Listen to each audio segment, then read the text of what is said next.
Hi there guys, I'm Conrad Brink and I'm a third year student at the University of the Free State in South Africa. So I recently received a comment asking about some advice I would give or tips for a tutoring business. And I thought this would be a great topic to make a video about because I actually had a tutoring business for 3 years that made 100,000 Rand plus and I did it part-time. So this video is going to be broken up into 5 sections, namely how to get more students, how important relationships are, finances aspect of running a business, the importance of the business image, and also how to get students to stay. As always, there's going to be timestamps linked below. If you want to skip around, please feel free to do so. But please stay until the end of the video because there's going to be some great tips on if you want to be successful while doing this side hustle.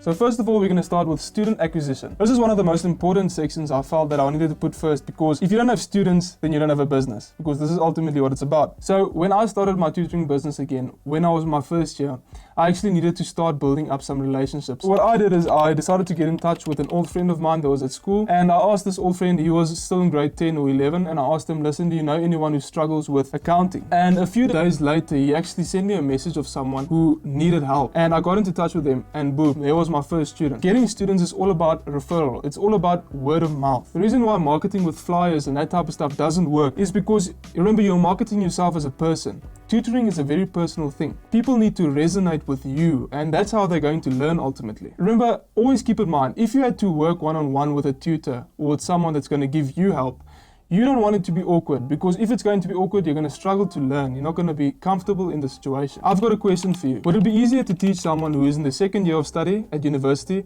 or would it be easier to teach someone who is in their first year of study at school, which is grade 8 or 9? Obviously, it's easier to teach someone who's in grade 8 and 9 because you know so much more about the subject. Also, it's easier to build a relationship with someone who is in grade 8 or 9 because they look up to you. They'll actually maybe call you sir or something like that, which sometimes is weird for me, but you know, it's much easier to build a relationship with them. That brings us to our second point, is managing relationship with clients.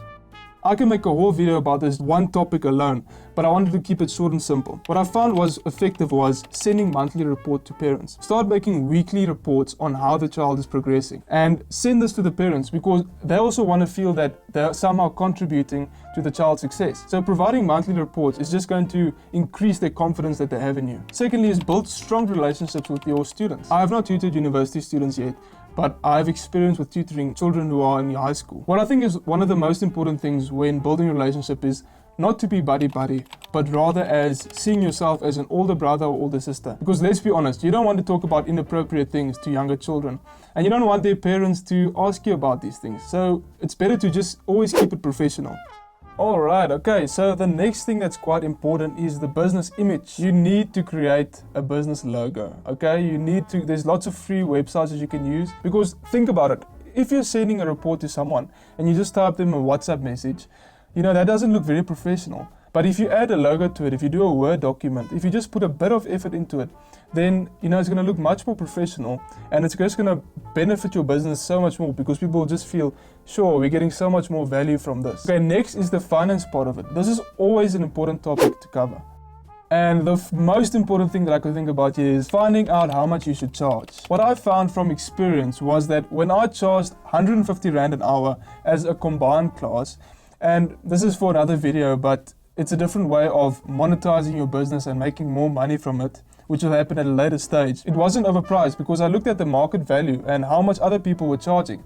Other people were charging around 180 Rand, 200 Rand, around there. Because the market is sort of oversaturated, you need to go and test the waters. Always ask yourself, would I pay X for what I'm providing and the value that I'm providing? But obviously, if you need to travel for someone and if you need to go to the house and tutor there, then you subsequently need to charge more because otherwise it's going to be eating from your profits. The next component that is quite crucial with the finances part of it, to send an invoice, okay? It just makes your business look much more professional. And what I learned is that you send an invoice at the beginning of the month stating how much is due, how many classes they paid, what is the hourly rate. And remember what we talked about in the previous tip, which is important, is spend a bit of time on your invoices, designing your invoices, because it's just going to let your business look a bit more professional and it's going to bring so much more value to your clients. To the last tip that is crucial in any tutoring business or any business in general is providing extra value. When you're talking about giving extra value, it is important that you give an extra bit more that isn't damaging to yourself, but will let the other person, your client, think, wow, I'm getting so much bang for my buck.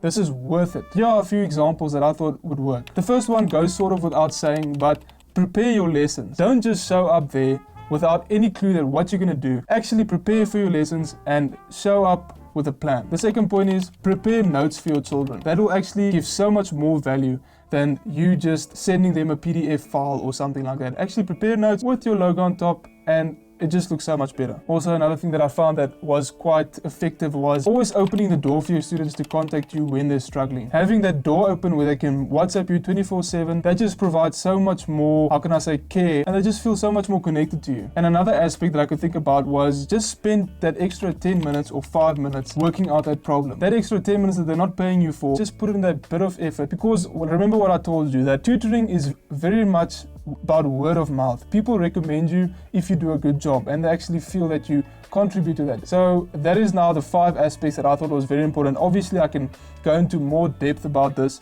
but I actually wanted to give you some extra tips for those of you guys who stayed till the end, and these tips are about how to get more clients, okay? So these are some tricks that I learned over the 3 years. The first one is offer the first lesson for free. And the second one ties in with this is if you get your first client, make a referral program. What I did was I said, okay, if you bring another student, obviously they get the first lesson free. But then if that student signs up with me, I'll give you 150 Rand. And obviously with each student they do this with, it gives you more money, and then obviously they benefit as well. Also, approach teachers and ask them if they know of any students that want extra classes. Approach parents, approach friends, approach anyone and just ask, listen, do you know someone who wants extra classes? People are generally there and they're going to go out of their way to try and help you. They'll even put in a good word for you even though they don't know you. So just have the guts to ask. I hope you actually found some value in this video.